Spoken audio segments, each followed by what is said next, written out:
We're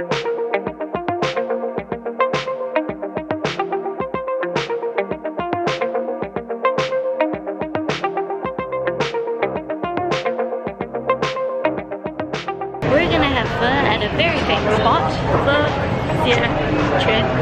And if you can't remember the name, don't worry, just go to the one that has a very long line outside it. This place opens for breakfast and closes as soon as they sell out, and then they open again for dinner.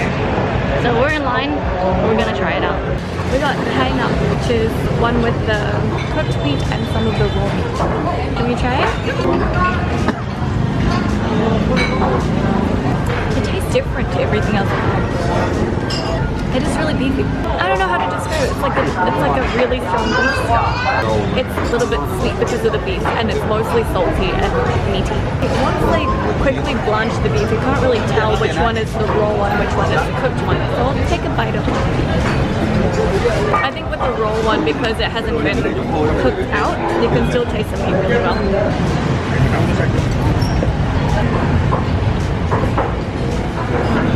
There's nothing to say about it, it's just really good. It just tastes like beef. So strongly of beef. It's just the beef soup. The soup has like bits in it. Maybe the parts that flaked off the meat. Is it boiled? It's simple in the fact that it just tastes like beef, you know. There's no unnecessary bits added to it.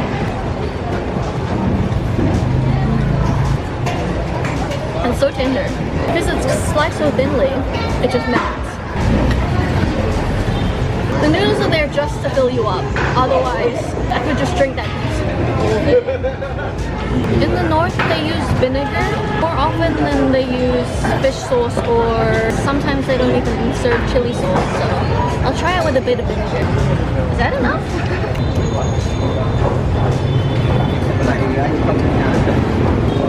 Because of the sour flavor, it tastes a little more like the southern style beef noodles. I like it more. You want to try it? It does taste more like the southern one with the vinegar actually. Wow, look how opaque that is. That was a thick, hearty beef soup noodle. Definitely a good place to come to.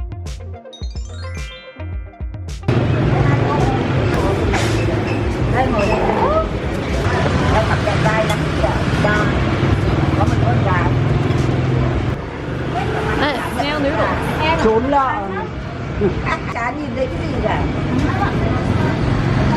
It's like oysters. It's like that creamy sea flavor, like oysters. It's a little bit sour. Good, right? It's very light. The tomato is really good. That's a small one, and I will ask for the big one for you. There are two types of snail, the small one and the big one. It's really similar to masa, but it's a little firmer.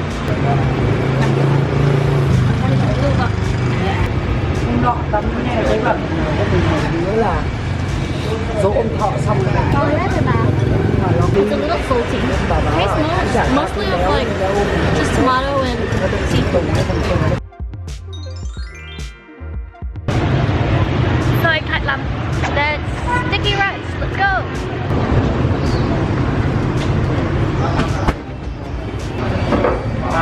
Just get the original.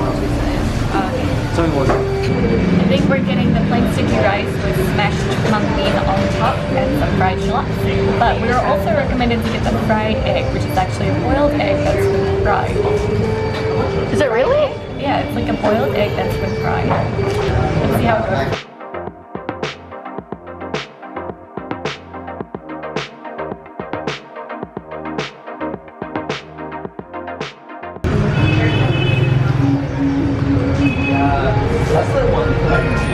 Texture's different. It's different from your usual glutinous rice.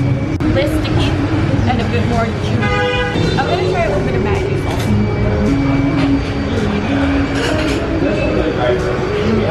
It's bitter with a bit more salty flavor.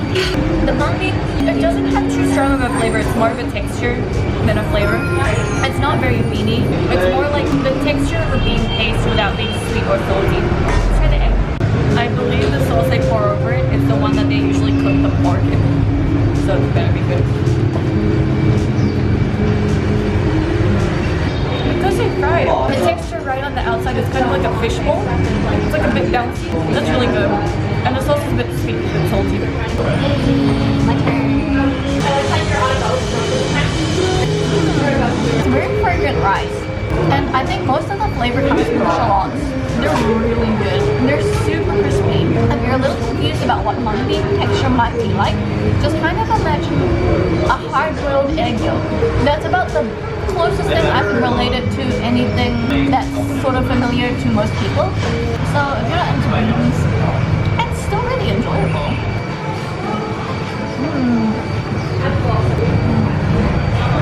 Because the skin, the fried skin has been soaking in the sauce, as soon as it hits your tongue it's very salty. But actually it's really nice.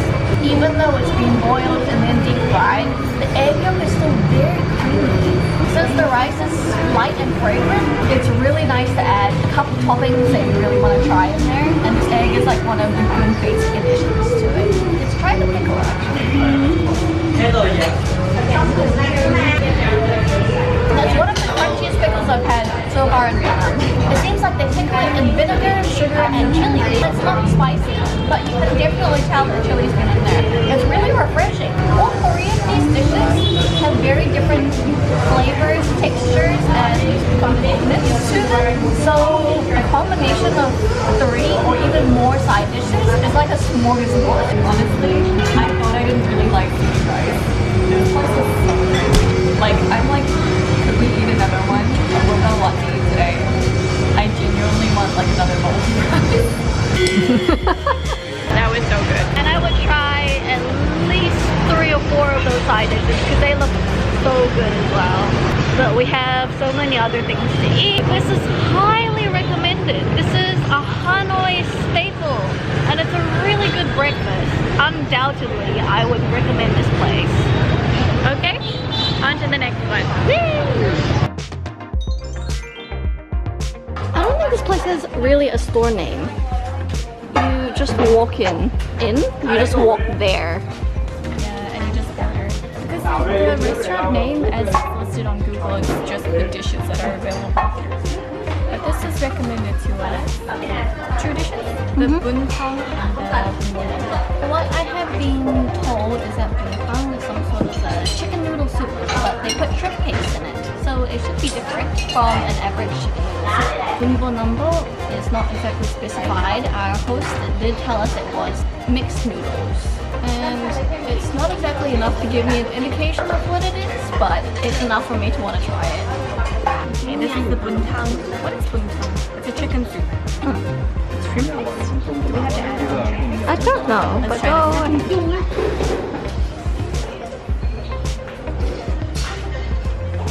It's like fresh herbs. It's a little salty, but there's also a herb in there that comes through really strong. And it just aids the chicken flavor a little bit, so it's really good. Let's try the noodles.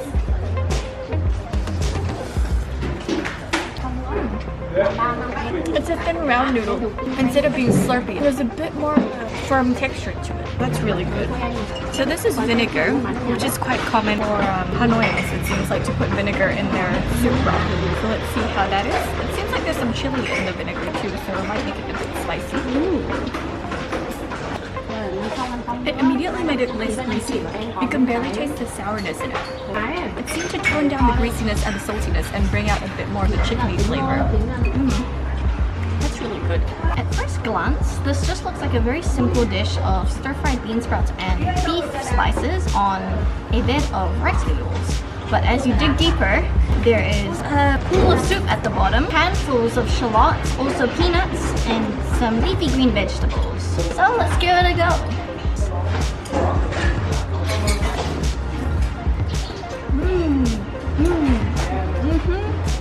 It's like vermicelli salad that we have back home with beef that's been stir-fried in veggie sauce. I think the fish sauce, and you can still taste the sweet flavor of it down the bottom somewhere, and it's very refreshing.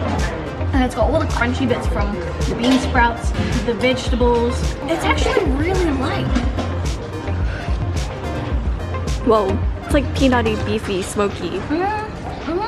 All the best flavors. My goodness, this would be great with chili and some more Maggi sauce. I like this one more. I like my own more. This place is pretty nameless, and it definitely closes at like 1:30. This place is closing up very soon, so we're Okay, let's go. This one's really good. Both the dishes are good. I like the soup more, and Mom's like the dry one more. It is still definitely Vietnamese cuisine, but it's not the typical ones that you see in Vietnamese restaurants that you get in the Western countries. Come check this one out if you're in the area. Otherwise, on to the next place. Okay, It is dinner time and our last meal in Vietnam. our last dinner in Vietnam. We're gonna have another Hanoi special, cha ca. That is fish with dill. Simple enough. Let's see what it's like. Woo!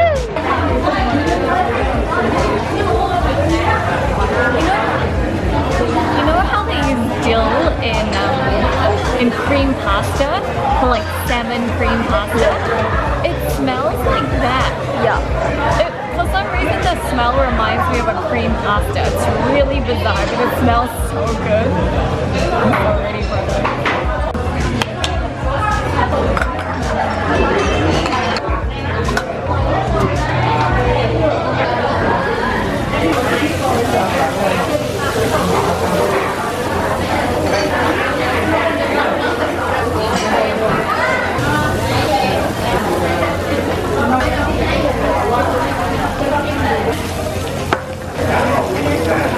This sauce that she added, it smells like straight up lime juice. It smells so good.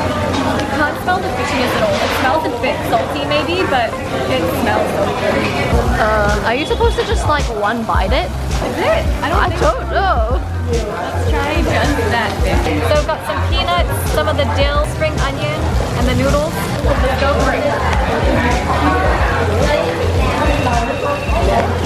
The vegetables are really good. It's not like fibrous, which is nice. It's super fresh. Oh, it tastes so good. Let's try some fish. The fish is really good. There's like a layer of fat on the edge of the fish. It's so creamy and it doesn't taste super fishy. It's just really soft in texture, not overcooked at all. That is so good. I am so excited.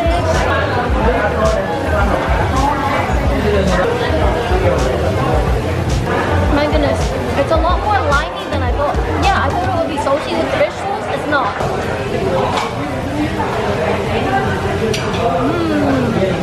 It's a little salty, but it's a good fish texture. It's very tender.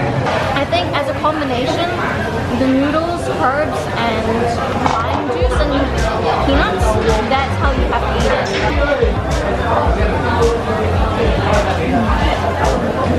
I just put this one chili in there and mixed it all up. And just mixing the chili in together with the ingredients helps the spiciness get all the way through it. You don't even have to eat the chili. I think that might kill you. But just mixing it through is so good. It's spicy enough with just one. That was good. It was a lot better than I expected. It's not cheap compared to anything else you could possibly have in the area. But the portion is so big. It is large. Since we ate everything we did throughout the day, we actually got one portion to share, and they were actually quite alright with that. Normal levels of hunger.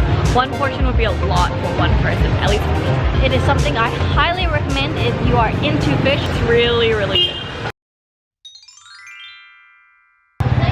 If you want to check out every restaurant that we've had in this episode, all of the information, including opening times and where to find them, will be in our article, of which the link will be posted in the description below. As to where we are now, follow us on Instagram at TwinspeakEatGo. We'll see you next time.